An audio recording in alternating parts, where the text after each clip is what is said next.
Howdy everybody, it's me, Manic Mark, coming to you from the bunker system located underneath the Art Villa, found somewhere in the jungles of the Midwest. Today I'm coming to you with a stack of records from the St. Vincent de Paul. It just happened to be on my route.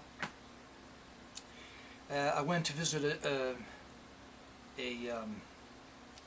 new CPA today. That's right, I need a public certified accountant to straighten out everything that all my major investments, the taxes.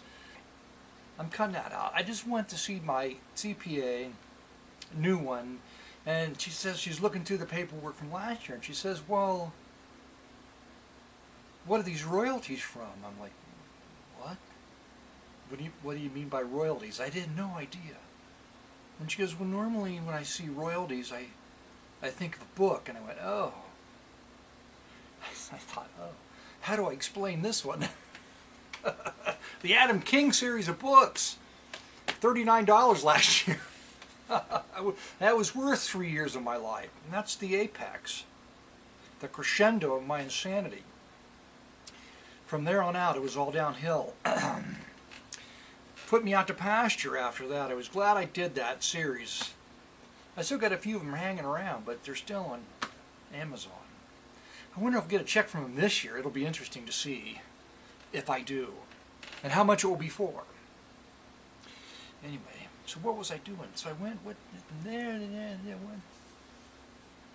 I lost my train of thought again. Oh no, he's having more of his senior moments. I'm working out twice today. I was going to talk about my exercise regimen. That's pretty interesting, because it's kind of like starting to become a regiment. That's right, not like just something I experiment with. It's something I'm doing anyway. You got to work out every day. When you see these like commercials where the person's standing on the board and twisting, or they're drinking a milkshake, a protein milkshake, and it's an old guy with like muscles popping out all over. It looks like it's an old person's head on a young person's body, and you can't figure out how they did it. Oh, I just drank a milkshake. All of that is lies. You have to work out every day, and pretty much for about 2 hours a day.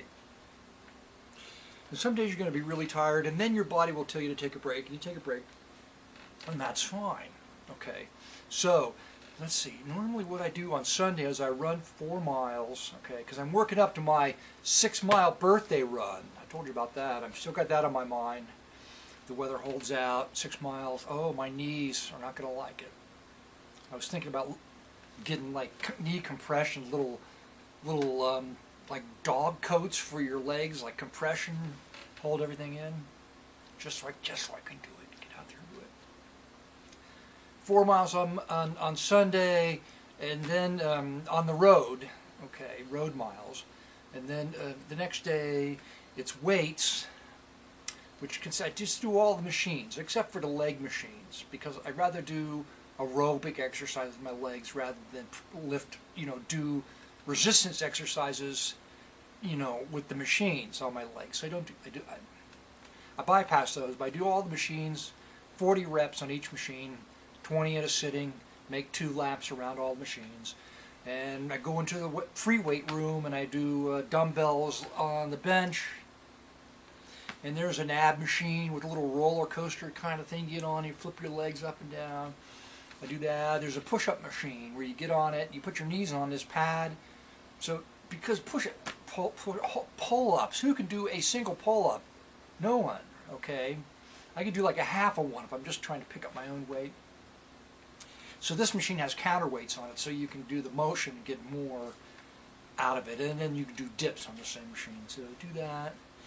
And then I'll try to experiment and do other machines, and I have worked up to like benching weights and all that. I think the weight machines are quite enough right now. Anyway, so it's still kind of like evolving. And then on Tuesday, yoga in the morning, followed by either the treadmill or the stair stepper, and some weights. Wednesday, today's a 2-for. Okay, so I go lift weights in the morning, and I go back and do yoga at night. because I don't want to do weights and then do yoga. I would do yoga and then do weights, but I don't like to be completely worn out when I go into yoga. All right, so then Thursday morning it's yoga again, followed by weights, and then the rowing machine. Try to split up everything and do something a little bit different. And then Friday it's weights, or I just take a day off on Friday. If I really hit everything hard during the week, I feel like I can do that. And then Saturday it's yoga again. and like the stair stepper, divide it up, you know. So it does get boring. Why did you even talk about all that? Anyway, just I try to talk about it so I can continue my own mental. See, the whole point in talking about all that is at some point you reach, it's like you peak, and then your brain has to find a way to overcome, like, oh, I've done this 1,000 times. The same thing 1,000 times, and it's really hard. Every time you do it, it's hard. There's no getting around it, and when you get older, your knees, your back, and your neck, and everything, it takes, you got to kind of force yourself to spend like a half an hour even, just doing stuff just to get to the point where your body's like, oh, I can do this now. You just can't jump into it, although you're jumping into it. That's the whole point. So it's a mental thing. After a while, it's like, oh, look, this machine's new. How interesting is this? I'll try this. But after, you know, I've been doing it for a year, it's like, oh, it's this machine again. And how do you mentally conquer that roadblock of like, well, and that's the way it is with almost everything you do, or at least I do. It's like after a while, it's like, oh, I've done this. Like, oh, I've owned the house for 25 years. I've been mowing the yard. I figured out the other day I mowed the yard like almost 8,000 times since I've been here, or something like that. Well, let's get on to the serious stuff that I didn't feel like talking about for a while, but I'm just going to talk about it now. Yeah, pretty sad, so I hope you're... I mean, just go to the sample if you don't want to be brought down. Like, oh boy. We had to put Mr. Burns to sleep. That's right. I'm going to put a photograph of him up. That's right, Mr. Burns. I'll probably put a couple more photographs up.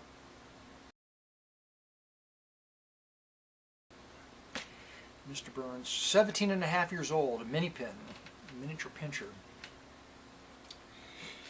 With like a cat with 9 lives. I can't believe it lasted as long as he did, so I'm going to be grateful for that.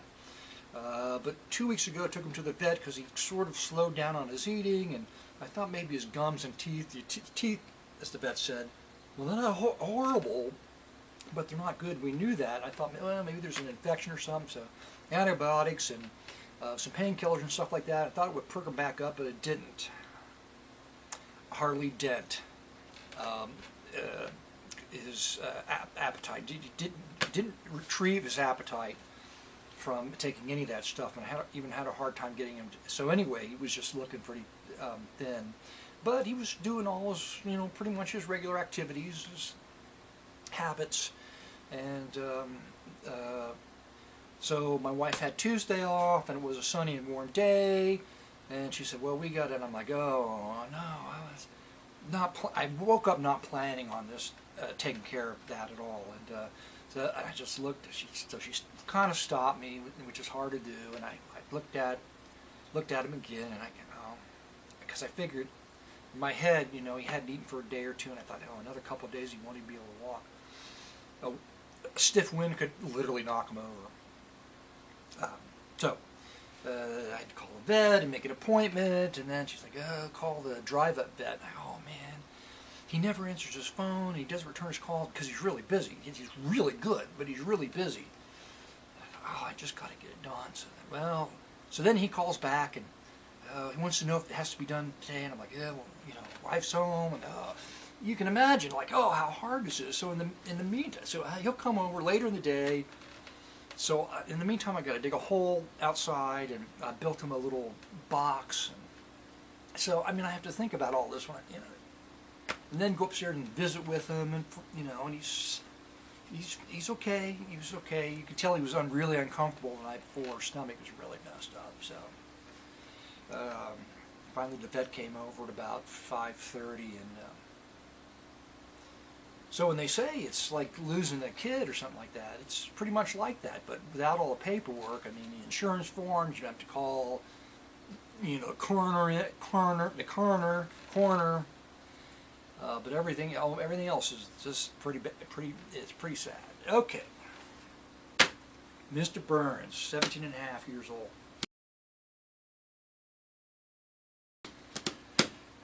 Wow.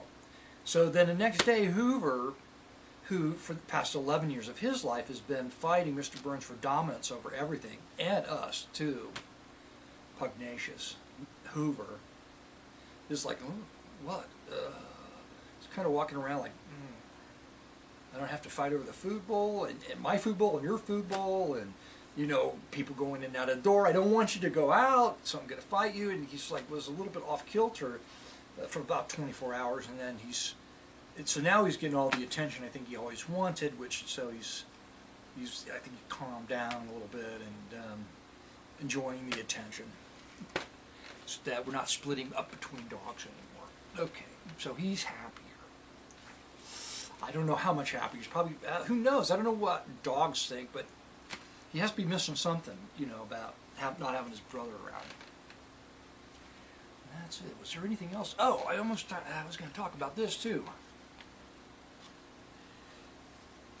So turntables. I bought an Ion turntable, belt drive Ion, a long time ago, and that turned out to be a pretty damn good turntable. I've never had any complaints over anything I ever recorded out of the thing. Cheap, they were like, I think it was $100 or something like that.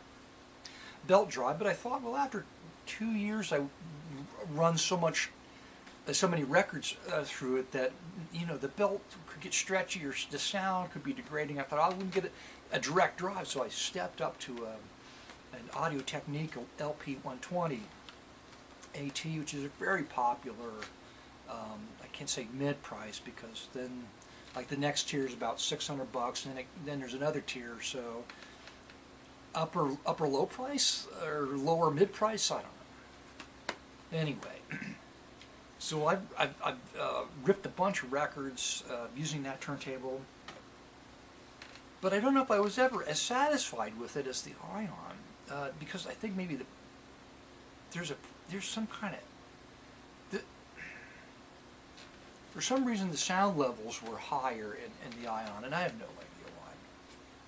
Records started sounding tinny, kind of metallic, and in the low passages like fade-ins and fade-outs and quiet passages in songs, you still want a little groove noise even when there's nothing going on, because there's a sort of that you don't want the noise to stop completely, the sound levels to die, because it sounds unnatural, right? But it was doing that. It was cutting out, clipping those low silent passages, and then getting some like vibration and almost like digital vibration. So, but it happened between the old computer and the new computer. So I'm like, I thought it was a computer, but it couldn't be, because it happened between. And then I thought it was maybe the software, if not the computer, the software. So I got a reply back from Audacity. I asked them if there could be any settings, and they were actually nice enough to reply. No, it's you. It's the user. It's not our software. So I thought, what could it be? So I leveled it. The thing was not level anymore. It had got out of level. So I'm building up a little table for it. I've got adjustable legs, which aren't here yet, but I'm going to put those on, and then I'm going to adjust the little table that it's on, rather than putting a piece of cardboard here in the back, and cardboard compresses and things change. So I'm going to have this leveling table. I'm making that. I don't have it yet. But then I thought it can't. So I kind of leveled with cardboard, so it was okay. So it can't be. And it did sound a little bit better, but it can't just be leveled. It's still problematic. So I thought, what could it be? Well, just throwing money into the wind, I ordered a cartridge with it already attached to the head, $120. The turntable cost $300 new. So the cartridge, and this is not their high-end cartridges either. You can spend a lot of money on a cartridge. What's the difference? I don't know. I have no idea. And then the stylus is like $60. Like, You know, I was using the cartridge that came with it was using like $9 styluses, so that I could run a bunch of records through it and change it. You know, it seems like I do about once every other month. I put it anyway. So that made a huge difference. It fixed the problem. I didn't know cartridges could go bad. I don't know what's in them that could go bad. I have no idea. So then I ordered that, and I ordered another cartridge, because now I have two heads. I'm going to put a cheap cartridge that will use all these needles I got, these $9 needles, so when the $50, $60 needle, which I've got a replacement for that, so I can have swapped, I can just use it all up. All right, that was pretty exciting. Here's the box. That's exciting that you held that up. Go to the records, for God's sake, before you go hoarse from all the yapping. All right. Singing at the Church, the Pine Ridge Boys. Pressed here, I write records in Cincinnati, Ohio, but they're out of North Carolina. Seems like I've got Pine Ridge Boy albums before. I didn't like it, but just probably not good since I got like 2 or 3 of them in here. Folk songs sung by Vic Bellamy. I was going to pick it up at Danville, Kentucky, sort of the local record. What does he do? St. James Infirmary. It'll be interesting to hear his rendition of St. James Infirmary, and Sometimes I Feel Like a Motherless Child. Oh. The new sound of the Pine Ridge Boys, if you didn't like their standard traditional old-timey sound, you'll probably like the new sound. It's soul-stirring. It's the Ligaments, that's right, it's the Ligaments on Queen City album. The Ligaments, Light at the End of the Darkness. Ligaments. Was that Vic Bellamy? Oh my God, it's Vic Bellamy. 2 Vic Bellamy albums. Ah, here he's just singing gospel. I've got this record, but I picked it up again because, I couldn't remember if the copy I had was any good, and I don't know if this is any good. I get on eBay and the guy wants $20 for a record, and I end up spending not much money on, well, I would actually. And this record, but I figured $15 is a fair offer, so I offer them, and then you make counter offers. Why do people do that? Oh, it's such a cool cover. How about 17? I'm thinking to myself, if I wanted to offer you 17, I would offer you 17, but I offered you 15. Why are you jerking me around? No, you're supposed to do that. That's all part of the etiquette of doing this kind of stuff, isn't it? Is like give and take? No. Not for me, it's not. I probably have this one. And I probably don't like the Travelers, but I got it anyway. Again, just in case. This will be interesting. I don't believe I've got this. Norrie Paramore's Orchestra. 33 stereophonic strings and a girl. Like, well, you think, ooh, who's singing? Well, I think it's his favorite. Let's see if he puts her name on here. But she's not singing. She's just doing, oh, Clark. Her name's Clark. Patricia Clark, that's right. She just does stuff like, ooh, ah, ooh, ah, ooh. Kind of like that. Indie song, in these mood songs, which makes the mood music, which is pretty dreadful, more palatable to listen to. Gospel Crusaders, Until He Comes. Was the other one a Gospel Crusaders? No, that was the Gospel Singing Travelers. Anyway, here on the back, there they are. That looks like it has possibilities. On Jewel. Alright. I think I've got this one, but I couldn't tell for sure. I think I probably had 2 or 3 copies of it. Oh no. But I picked it up again. It was on Right Record. Everything was 50% off today at the St. Vincent de Paul. So I felt like I could take a chance on some of these. And here we go again, and Pine Ridge Boys. Right there, Pine Ridge Boys. The Rhythm Masters. I'm not going to like this. Probably already have it. And I picked it up. I'm pretty sure I've got that one. I kind of remember that photograph. How can you remember that photograph? Oh, the Rhythm Masters. Oh my God. I remember this cover right here. Oh, what a piece of horrible crap. unbelievably horrible. I know I'm not going to like that. Last but not least, that's a great cover. It's Liberace presents Vince Cardell. Look at that outfit. And look at that ceramic or lacquer. Look at that Jaguar. Now, this guy was like Liberace's, boyfriend, right? I mean, this is 1975, okay. So he was, Liberace put some money in it, made it, okay. The cover's great, but what makes it extra special is signed on the back from 1978. It's Vince himself signed the album. This is. Oh no, you're not going to feature anything from this record, are you? That's it. That's it. Poor Mr. Burns.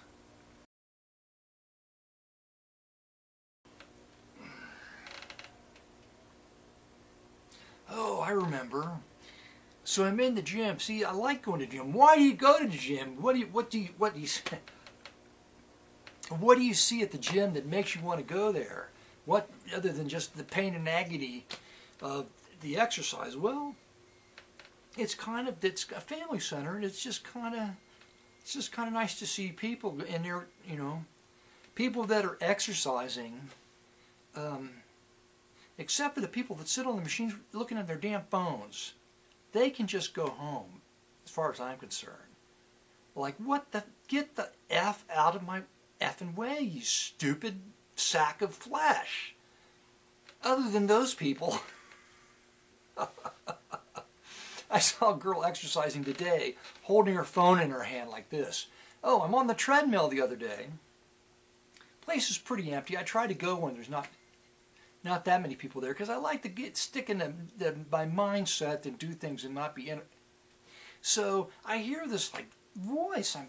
You're on the treadmill, so as an old man, I don't want to be distracted, or else there'll be one of those YouTube videos of like the old man who turns sideways and falls down and is shot out of the back of the treadmill, like a banana, like an old banana, probably like a bruised banana, shooting out the back. Don't want to be that, so I'm careful, kind of look. And I don't know where, nobody's there, I don't know who's talking. So 2 rows in front of me on the rowing machine is this woman, 30 years old maybe, talking loud, on the phone talking while she's rowing. So it's almost like she's talking to me, although I can't quite figure it out, because I have my own little headphones in and I'm listening to music. But I can hear her over all the treadmill and all that. She's 2 rows ahead, like, what is... So I'd like to go there for the people. They're nice people there. And speaking of things that are just interesting, okay, that was what I was leading up to. They brought in Santa Claus and they got kids lined out the door, okay, in the weight room. They're coming in the weight room to go in the gymnasium, the basketball court. Kids out the door waiting for Santa Claus. Like, wow, he's a pretty popular Santa Claus. So I get down on the stair stepper and I walk over where I can look over the railing, and there's a camel. And a baby camel and like baby goats or sheep or something. They brought in like a petting zoo, but it was a full-size camel. It was all brushed down and looked pretty clean. The baby camel was really cute. So I just got to see a camel in the gym.